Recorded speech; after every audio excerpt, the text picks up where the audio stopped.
soul was seeking for the things that could not satisfy.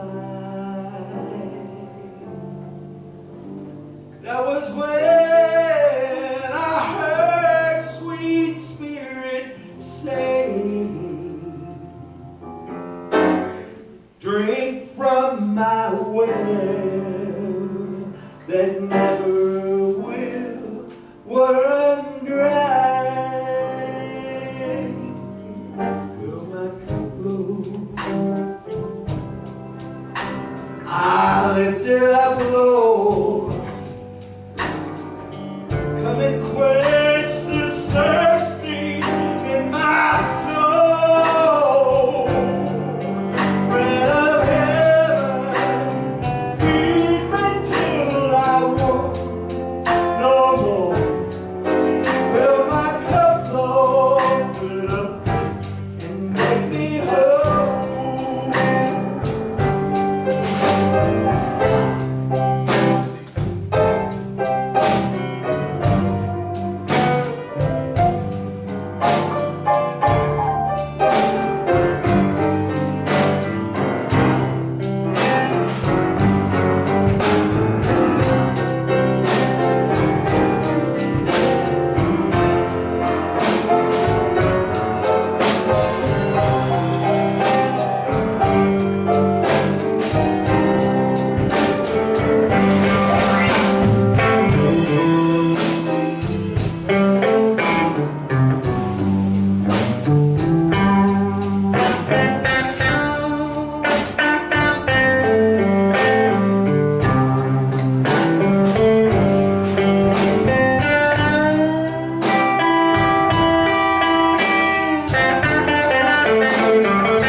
My soul was seeking for the things that could not satisfy.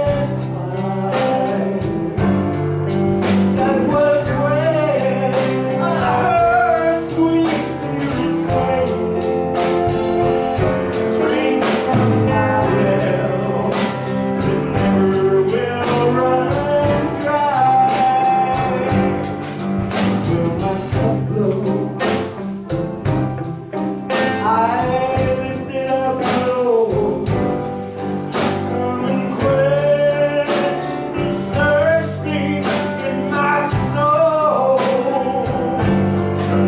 Bread of heaven, feed me till I want no more.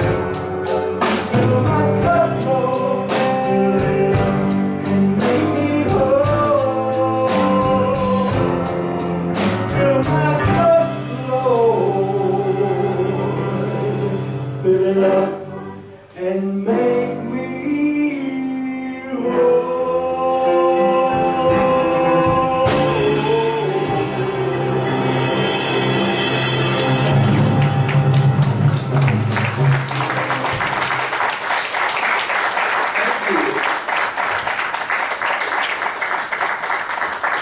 How about our band, y'all?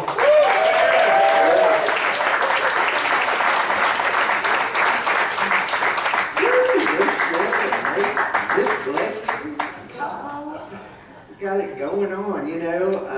I was at the Unity Convention, our annual international convention, last week. Before that, I spent some days in retreat with Carol and Becky and Miss Evelyn and Judy. I learned a lot of things while I was there. I learned that Judy and Miss Evelyn are the Dolly Mamas of our church. Evelyn is my Dolly Mama. I learned that this shirt is called a dashiki. I met a lovely woman. Her name is Reverend Candy. She's a Unity minister from Nigeria. Did you know that we have like 30 or 40 Unity churches in Nigeria? Yeah. And so she was there. There was a whole bunch bunch of them there, and she was selling these shirts. So, and then at the retreat, we met a lot of people from Unity of London, and some of those folks were from Jamaica. So I've now become the international coordinator for the Unity movement. Just kidding. That's quite a job. They already have one of those, and she's doing a great job. But it was a really great thing to see, you know, that our movement is truly worldwide. It's more than just our little church here. And you know what else I learned? That our church is one of the most vibrant churches in the Unity movement. Because people that have been here came to me at the conference and said, did you know that Reverend Dale has one of the most vibrant churches in the Unity movement? So give yourself a hand. Because it's kind of like you don't know what you got until it's gone. You know, after being away for 10 days and coming back here this morning, thank you. I missed y'all too. Being back here this morning, and you know, our first service is really quiet and meditative. Well, not this morning. Everybody was talking. There was a lot of energy in the room. And there's the same core group of people that are always here at like 8:30, 9 o'clock. And it's this little family, and it's just, you have my heart. It was so sweet, the energy here, and just everybody, you know, so enthusiastic every Sunday about serving, about helping us to co-create a safe and sacred place where we can be together in community and experience the divine. That's priceless. It's a gift that we're giving each other. And so when I forget that I'm the light of the world, I just come down here on Sunday and y'all remind me about it. We do that for each other. Tell your neighbor, you're the light of the world. And don't forget it. Don't forget it. Yeah. So during the retreat, it was the last night was on a Saturday night, and we did a ceremony that was similar to our burning bowl. Y'all know the burning bowl we do. So, you know, the retreat leaders ask us, you know, what do you want to release? I've been feeling within me this transformation going on for the last few months. And I don't know what it is, really. Something is happening. It's not an outer thing of like, you know, sometimes where you have these things where everything in your life is going to double toothpick in a handbasket. And, you know, and so it's a transformational experience, a dark night. So everything in my life is really good. You know, we got a great church. Everything's going great down here. My personal life is going well. Nothing's wrong. But yet there's this churning inside of me. Something's going on. And I feel like it all came to a head while I was gone. So I'm doing this releasing ceremony. And I'm like, I don't know, God, you know. I could write down a whole, like, laundry list of things to release. So I just drew a little symbol. Burned it and stuck it in there. And then suddenly this overwhelming sadness just came over me. I just wanted to just sit there and just hang my head. I'm like, okay, whatever this is, I'm just going to be with it. Just going to be in the sadness. Don't want to get stuck here, but got to feel it to heal it, right? Feel it to heal it. So I'm feeling what's going on. And then they promised us that after the ceremony was over, that we would get to go to the top of the Unity Village Tower. So our tower is a symbol for the village. It's a symbol for our movement. It's one of the first structures that was built on the grounds at Unity Village. Now this houses a water tower. Back in the day when our co-founders, Charles and Myrtle Fillmore, started, first it was Unity Farm, before it was Unity Village. They wanted it to be self-sustaining. They were green and sustainable before it was fashionable, right? And so there's a water tower in there. They built 2 man-made lakes that were going to generate their own power. Well, a few weeks ago, lightning struck this tower and it flooded the whole building. And they had just spent like $3 million renovating this tower. It had been closed for a long time. So now they're in there ripping the guts out of it again, redoing the whole thing. There's 7 floors. It's a healing center, and every floor stands for a different chakra, so they have different healing modalities. Well, that all just got kind of washed clean, and they're redoing it again. And the crazy thing is this has been closed for a long time, so the whole time I worked out there, I never got to go to the top of the tower. I could never bribe or convince the security guards to take me up there. It just wasn't working. So, you know, here we are at this retreat. And finally, I get to go to the top of the tower, right? So I'm in this just like total sadness. I get to the top of the tower, ride the elevator up, I'm the last bunch to go up, and I come out, and suddenly I'm like high. It's like I'm tripping. So, that's what I'm talking about. It was like an otherworldly experience. I just busted out, and the retreat leader said, I wish you could see your face right now. So I just felt so free. These pictures that I took are the view from the top of there. That's one of the buildings. There's the fountains. I mean, it's just amazing. You can see forever up there. And I just felt so free and so light. Get out of the way, she said. I can't say. So I'm having this blissful experience. And then the next day we go to church at the Unity Village Church. The retreat is over. We're all going to church. And then the woman that is the music that day says, well, I just want to take a moment and honor the people in Orlando. And I'm like, what's going on?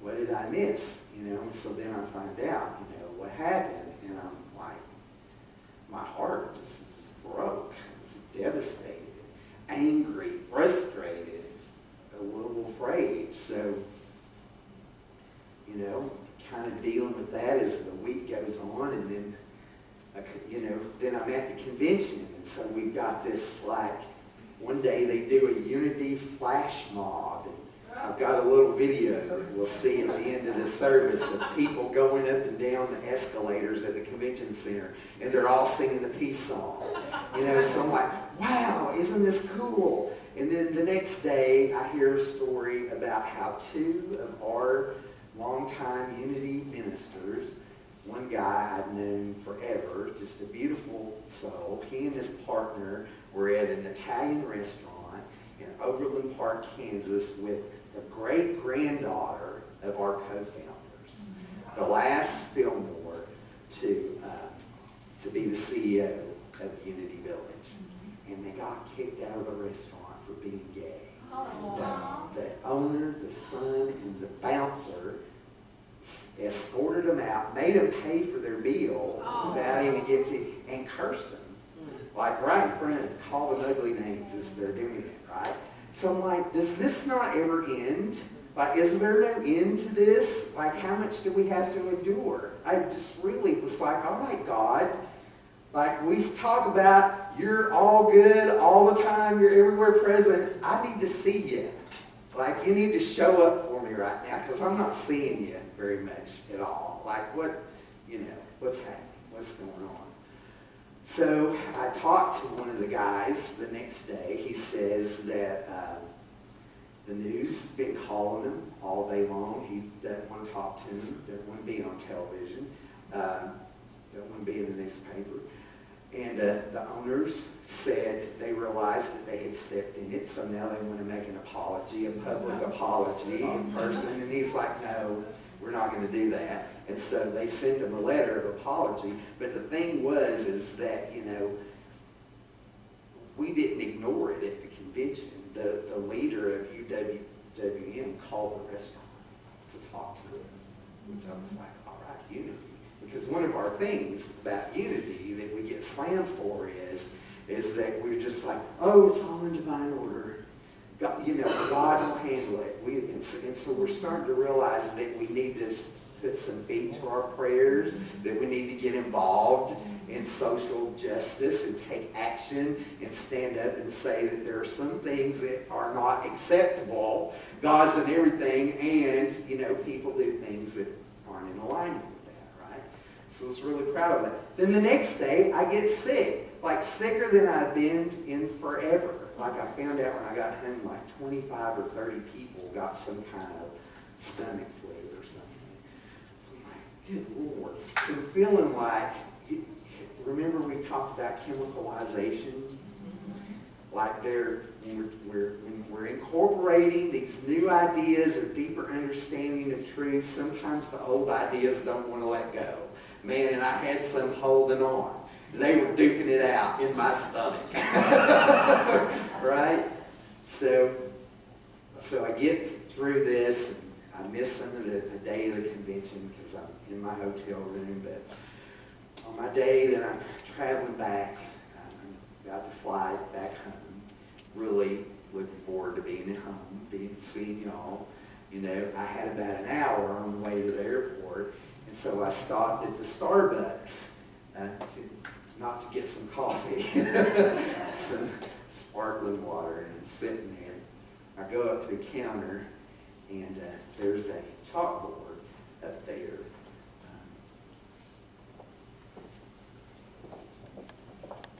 Kansas City Pride. Did you know the flag used as the pride symbol has meaning? Did y'all know that? I didn't know it. And I've been gay all my life.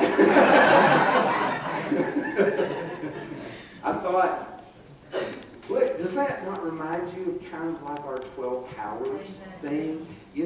I'm thinking these are divine ideas. Each one of these colors represents an idea, a different way of God expressing. So I see this as I'm on my way home, and suddenly it was like a beam of light shone into the darkness of my consciousness. And on my way home, I started thinking about, I heard a story that JetBlue is giving free tickets to people so they could fly home and be with their families in Orlando. I heard a story about a grandmother that was traveling on a plane home to Orlando for a memorial for her grandson, and that while she was on the plane, the people passed a piece of paper around, and everybody wrote something sweet to her on it, and they all stopped and said something to her on the way out. And I started thinking, this is what I want to focus on here. I don't want to, it's like this was a reminder to me, like God was saying to me in that moment, it's okay to grieve, it's okay to be afraid, but don't get stuck in it. Because you have work to do. You have something to do. And you can't do what you're here to do if you're constantly in your head. Right? If you're stuck in this low vibration, you got to rise above and then do what you're called to do. So that's why I sang this song this morning about fill your cup. Because it's about that story that I've shared with y'all a lot over the last few weeks about Jesus talking to a Samaritan woman at the well. The woman had 5 husbands, which metaphysically represents the 5 senses. She was so wrapped up in sense consciousness that she didn't realize she's sitting right there on a well. How many days am I the woman at the well? I'm right there, and I don't know that God's there with me. I don't know. I forget that there's this living water within me that never runs dry, right? And then the Christ shows up at Starbucks on top of the Unity Tower here at church this morning to remind me that yes, I'm with you to the end of the age. That there's nothing that is the Christ within me that is the strength to do, that's for what we're all called to do in the world. So some days I'm Jesus bringing to Christ, and some days I'm the woman with my cup saying I'm empty and I need to be filled up. So that's this little dance that we get to do as we go through life. So I'm very grateful that you all showed up this morning. Tell your neighbor, thank you for bringing me to Christ. Thank you. So I invite you to let's go inside one more time this morning and drink from that well. That well that is always there. Take a deep breath, allow your eyes to close. And just know that there is the water, the living water of life that is constantly within us. It never runs dry, it never goes away, it never runs out. This is the life and the love and the power of God. And just like sometimes the clouds obscure the sun and the day seems dark, we know that these are only temporary and that they're going to move away, and the sun is always there, always shining. The sun is within us. This light is what we truly are. And so we come together in community to remind each other that we are the life, we are the love, we are the truth of God. That even in the darkest times, God is with us. Emmanuel, God is with us. This great I am presence that is the ground of all being, that lifts us up and holds us up. And I'm so grateful that we can be that for each other, that we can lift each other up and hold each other up. So we give thanks for this moment, for this time of prayer, for this service, for these people, for this community, for this beautiful day. We are grateful. And so it is. Amen.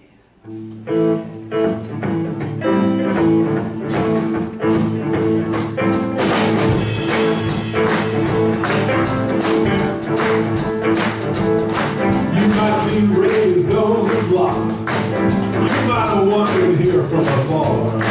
No matter where you come from, no matter who you are, you don't need no ID. You don't need no membership card. But you know you're always welcome in my Father's house.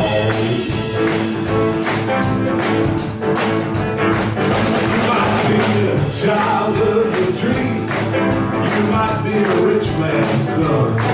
No matter what you're doing, no matter what you've done, well, you got nowhere to hide, you got nowhere to run.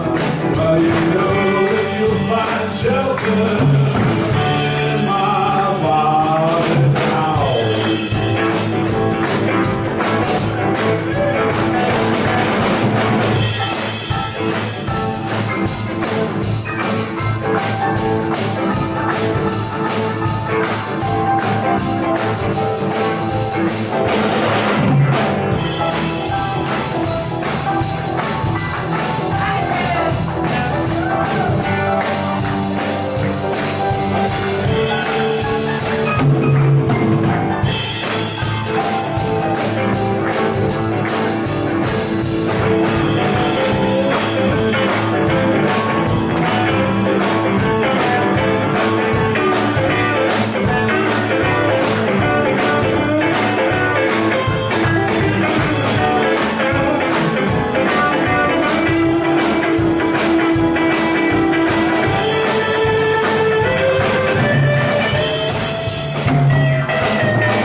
and misery has no end, and you need a helping hand, and you're begging for a friend.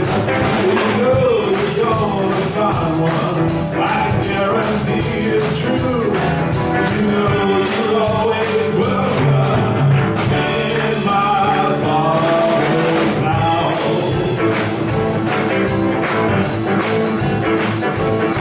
When you're mistreated in this world, like a stranger in your own land, when the chains around your heart are just too much to stand,